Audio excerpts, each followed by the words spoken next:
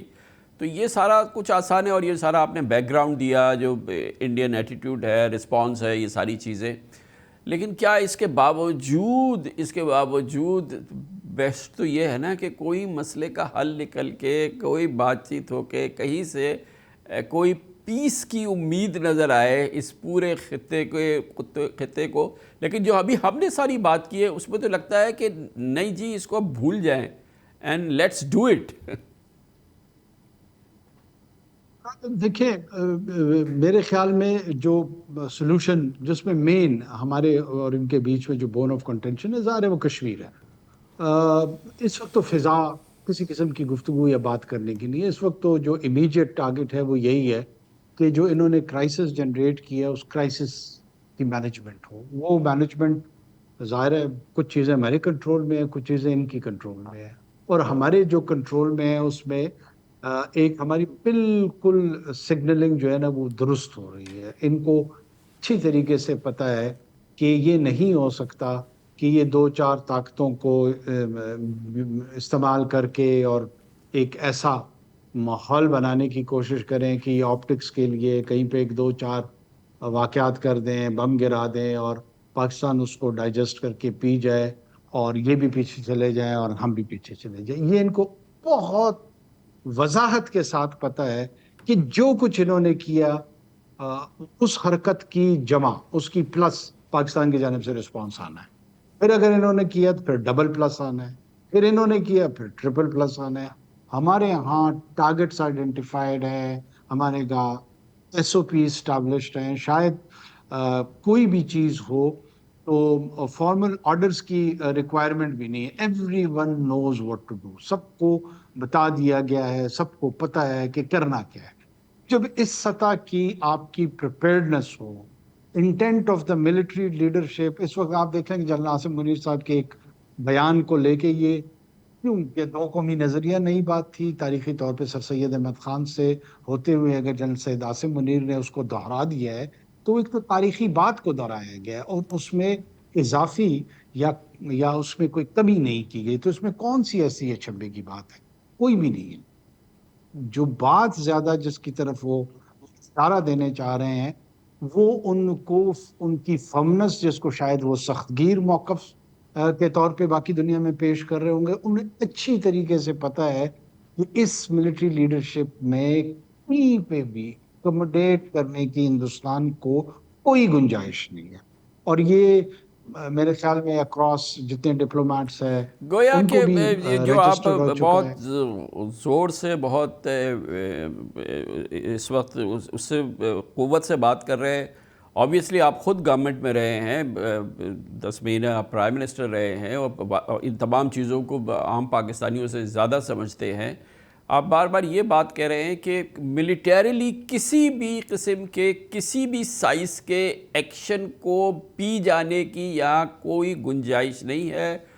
ہم پلہ جواب ہر صورت میں جائے گا, اور ٹٹ فار ٹیٹ ہوگا, ہر صورت میں ہوگا.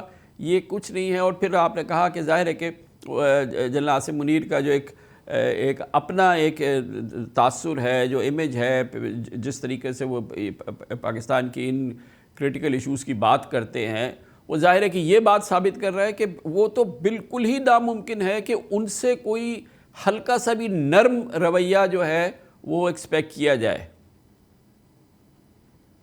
صحیح ہے, ایبسولوٹلی. اب جب صورتحال یہ ہے تو ظاہر ہے جب آپ اسیسمنٹ ان کے سائٹ پہ بھی تو ہو رہی ہوگی ان کی.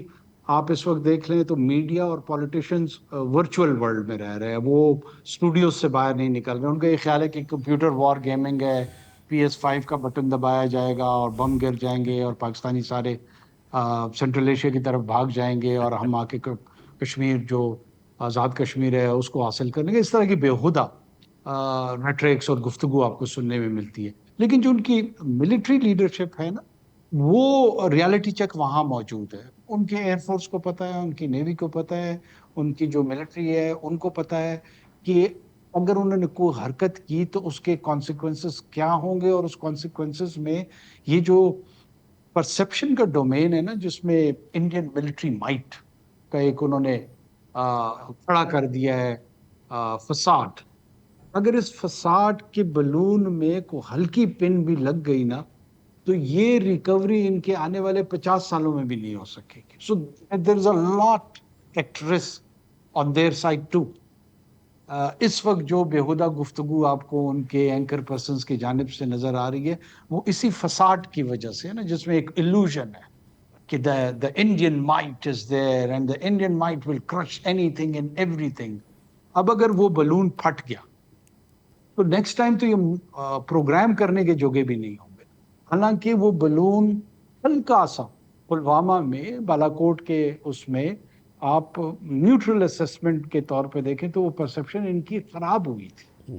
پاکستان ایئر فورس کو ایج حاصل تھا، ان کا ایئر کرافٹ بھی گرایا گیا.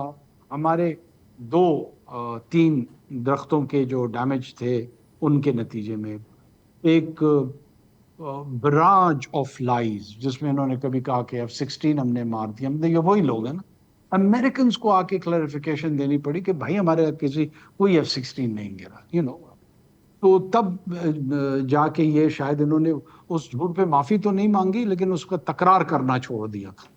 تو یہ حالت ہے. اب اس صورتحال میں ان کے پاس کیا آپشن ہے کہ ان کو سوچنا ہے. یہ کرائسس ہم نے کھڑا نہیں کیا، نہ ہم نے پہلگام کیا ہے، نہ ہماری ذمہ داری ہے کہ ہم پوسٹ پہلگام کی مینجمنٹ کریں.